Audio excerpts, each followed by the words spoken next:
Bonjour à tous, au programme aujourd'hui on va faire le point sur Danone. Danone qui est une action en ce moment qui a franchi une résistance importante mais qui est actuellement sur une autre résistance hebdomadaire importante sur laquelle elle pourrait corriger. On va analyser Danone du coup en mensuel, en hebdomadaire et en journalier. On fera le point du coup sur cette action qui est à quoi on peut s'attendre dans ces prochains jours, ces prochaines semaines sur Danone. Et puis comme d'habitude en fin de vidéo, on ira voir le SP500 et le Nasdaq pour faire le point sur le marché américain ainsi que le CAC 40 pour le marché français. On commence du coup avec Danone.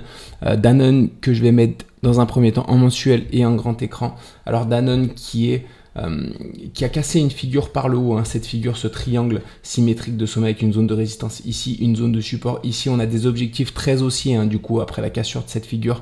On a des objectifs aux 95,40 € ici, mais comme on peut le voir, on est en ce moment sur une zone de résistance. Alors cette zone ici, cette résistance, c'est quand je duplique du coup le support ascendant sur ce point ici.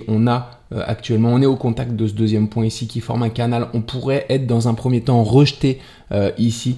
Il faudra voir comment on réagit, si on transperce directement, si on est rejeté. Il y a des bonnes chances en tout cas qu'on soit rejeté. On va aller voir l'action en hebdomadaire, pardonnez-moi. En hebdomadaire, on a autre chose. On a également un potentiel double bottom avec une zone de support ici, une zone de résistance ici. On a franchi ici à la hausse le double bottom. On a navigué sur les niveaux de la résistance et on commence à partir vers le haut. Les objectifs sont les 73,90 sur ce double bottom. Du coup, les objectifs haussiers de ce double bottom, ils sont atteints 68% du temps, il me semble. Donc, c'est pas non plus énorme, tandis que les objectifs de la grande figure ici, les 95-40, sont atteints 81% du temps en moyenne. Donc, à voir. En tout cas, ces objectifs ici mensuels, ils seront pas atteints en 3 semaines. Ils vont mettre du temps à être atteints. Ils peuvent mettre quelques années à être atteints. En revanche, les objectifs du double bottom peuvent être un peu plus rapides. Alors de l'ordre de quelques mois également, mais comme on peut le voir ici, on a franchi à la hausse. On est susceptible du coup d'être repoussé sur la résistance de ce canal pour revenir du coup s'appuyer potentiellement sur les niveaux de la résistance du double bottom. Ici, on va aller voir en journalier si on a des zones qui sont intéressantes. Alors en journalier, la dernière fois que j'avais fait le point sur Danone, j'avais montré cette figure ici, ce triangle symétrique de sommet, la même figure qu'en mensuel, sauf cette fois-ci en journalière. Du coup, ce support ici en journalier avec cette résistance ici qui forme un triangle symétrique de sommet. On avait franchi, j'avais fait une vidéo ici quand on avait franchi à la hausse cette résistance, j'avais dit qu'il y avait 60% de chance de faire un throwback. On l'a plus ou moins fait, même s'il n'avait pas une belle forme, mais même s'il n'était pas très propre. On est revenu s'appuyer sur l'ancienne résistance et on repart actuellement vers le haut. Les objectifs de cette figure sont les 68,50. Encore une fois, elles sont atteintes 81% du temps. Pour le moment, on est en bonne voie pour aller vers ces objectifs, mais comme je le disais en préambule, ici on est sur la résistance mensuelle du canal ascendant qu'on a vu du coup sur le graphique mensuel, donc il faudra se méfier ici. On est susceptible de faire une correction, alors peut-être qu'on la fera pas, et tant mieux si on la fait pas, on va directement en direction des objectifs, mais si on effectue cette correction, on a potentiellement des belles zones au moins de rebond technique ou alors des belles zones de support pour repartir ensuite vers le haut, atteindre ses objectifs. Ici, on a une zone de support au 59,44. On a un gap qu'on doit combler ici autour des 58,84. On a également une ligne de tendance ascendante à la fois ici, à cet endroit-là, du coup, que je trace en partant de ce point-là. Alors, je vais l'ajuster. Voilà, si je trace la ligne ascendante, elle revient également aux alentours de cette zone, entre les 58,90, autour des 59,50. Donc ici, on aura potentiellement une zone d'au moins un rebond technique, une zone pour au moins un rebond technique. Est-ce que ce sera un rebond technique durable pour repartir sur les objectifs, ou est-ce que ce sera du coup un rebond technique avant de s'effondrer vers le bas et aller rechercher potentiellement les bas du canal en mensuel? C'est difficile à se prononcer en ce moment, mais dans notre cas, du coup, ce qu'on cherche, c'est s'exposer du coup aux potentiels objectifs haussiers qu'on a pu voir en mensuel et en hebdomadaire sur Danone.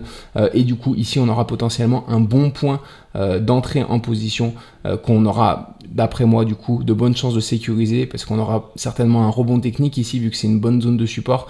Après, est-ce qu'on pourra profiter des objectifs haussiers? Est-ce que Danone partira à la hausse? Ça c'est une autre histoire, hein, on aura le temps de le voir, mais dans tous les cas, nous, notre objectif c'est de s'exposer potentiellement à des gains importants si jamais on atteint les objectifs à moyen terme sur Danone. Donc ici encore une fois, d'après moi, c'est la première zone du coup où on peut avoir un rebond technique et un rebond qui nous laisse aller chercher du coup les objectifs au moins des 68,50 de cette figure ici en journalière sur Danone.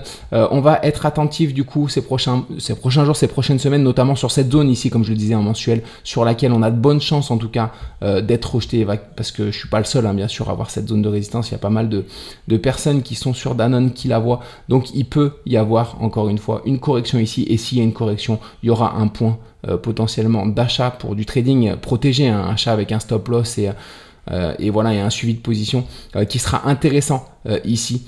Donc voilà, en vue du coup d'atteindre des objectifs haussiers. Voilà ce qu'on pouvait dire sur Danone. Du coup, on va passer sur le SP500, que je vais passer en journalier et en grand écran. Le SP500 qui a fait une séance neutre hier, hein, on est toujours aux alentours de cette zone, on est en train de consolider ici, c'est plutôt intéressant la consolidation qu'on est en train de faire. D'après moi, ça annonce plutôt une poursuite haussière. En tout cas, si on continue ces prochains jours à voguer ici dans cette zone-là, on aura un potentiel de hausse assez intéressant. On aura de bonnes chances en tout cas de repartir vers le haut. Par contre, on a également, si on franchit les 555 par le bas ces prochains jours, hein, rapidement, on aura des objectifs légèrement plus bas pour accueillir le cours. On aura un gap à combler ici sur lequel on peut venir s'appuyer pour repartir vers le haut. On a également une zone de support au 542,30 sur laquelle on peut venir s'appuyer pour repartir également vers le haut, sachant qu'encore une fois, je suis haussier sur le SP500 depuis qu'on a franchi à la hausse ces anciennes résistances, parce que désormais, on a beaucoup de support sous nous pour accueillir le cours et pour permettre du coup au SP500 d'effectuer un rebond si jamais on a une correction à court terme. Voilà ce qu'on peut dire sur le SP500. On va passer sur le Nasdaq. Le Nasdaq, pareil, que je vais mettre en journalier en grand écran. Le Nasdaq qui a franchi du coup les 473,80 par le bas déjà avant-hier. Hier, on a fait une séance plutôt neutre. On est sur le point du coup de combler ce gap. Ici, on a également une autre zone de support ici au 460,20 légèrement plus bas. Donc c'est des zones sur lesquelles on pourrait venir s'appuyer avant de repartir vers le haut, d'après moi, sur le Nasdaq, sachant qu'on a peut-être les objectifs de cette toute petite figure ici qui est visible en une heure, qui doivent être autour du comblement du gap ici au 462. Donc on verra si jamais on vient chercher cette zone avant de repartir vers le haut, ou alors si on repart tout de suite vers le haut, sachant que là on a une consolidation qui est également intéressante sur le Nasdaq, d'après moi, une consolidation plutôt latérale, hein, qui laisse envisager, en tout cas d'après moi, une poursuite haussière, hein. Si on continue ici à voguer dans cette zone là, on aura de bonnes chances de repartir vers le haut, et en tout cas plus la correction sera longue dans le temps, plus on aura un potentiel de hausse plutôt durable, en tout cas dans le temps. Donc voilà, en tout cas cette hausse, la prochaine hausse qu'on verra nous ramènera certainement du coup sur ce gap ici qu'on est susceptible de combler. On aura également les plus hauts historiques qui sont des niveaux sur lesquels on est susceptible d'être repoussé. Voilà du coup pour le Nasdaq. Je finis par le CAC 40. Le CAC 40 du coup qui est intéressant en ce moment, hein. Il a bien atteint, on avait dit ici qu'on s'attendait à revenir sur les 24 000, hein, depuis qu'on a confirmé du coup la cassure des 23 180 à cet endroit là. Donc on est en chemin, hein. On a fait une belle séance hier, ce matin à l'ouverture on fait également une belle séance haussière. On est quasiment sur cette zone de résistance. Attention, ici en revanche on risquerait d'être repoussé pour potentiellement revenir sur les 23 180. C'est pas une certitude, hein, mais ici dans tous les cas on aura au moins un rebond technique, au moins une réaction baissière d'après moi. Ici, hein, ça peut être, même si on revient pas sur les 23 180, on peut faire voilà, une réaction légèrement baissière. En tout cas, c'est ce qu'il faut privilégier, une réaction sur cette zone-là. Mais si jamais on traverse et qu'on a une confirmation, une clôture confirmée au-dessus des 24 000, dans tous les cas, ce sera bon signe pour le CAC 40, parce que d'après moi, on repartira sur une jambe haussière durable sur l'indice français, d'après moi. La map du marché français ce matin à l'ouverture, elle est dans le vert, et hier également, comme on a vu, on a fait une belle séance haussière. Donc aujourd'hui à l'ouverture, on a Crédit Agricole qui prend 2%, Capgemini 1,5%, Société Générale 1,20%. Au niveau des contre-performances, on a Rémy Cointreau qui perd 2,5%. Schneider qui perd, voilà, qui est quasiment break-even avec Pernod Ricard. Alors Pernod Ricard, je l'avais présenté il y a 2 jours ou 3 jours.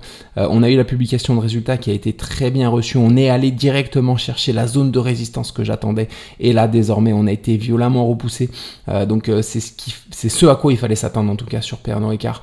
D'après moi, on risquerait d'aller chercher des niveaux légèrement plus bas. En tout cas, si désormais, maintenant qu'on a atteint du coup la zone de résistance qu'on avait vue ensemble, une zone de résistance qui sera pas simple en tout cas à regagner à la hausse. Et Rémi Cointreau pareil, hein, on a fait une séance assez volatile hier, on a eu une grande hausse, puis en clôture on a clôturé en léger positif, donc pas mal de volatilité sur ces deux actifs, en tout cas Pernod Ricard et Rémi Cointreau.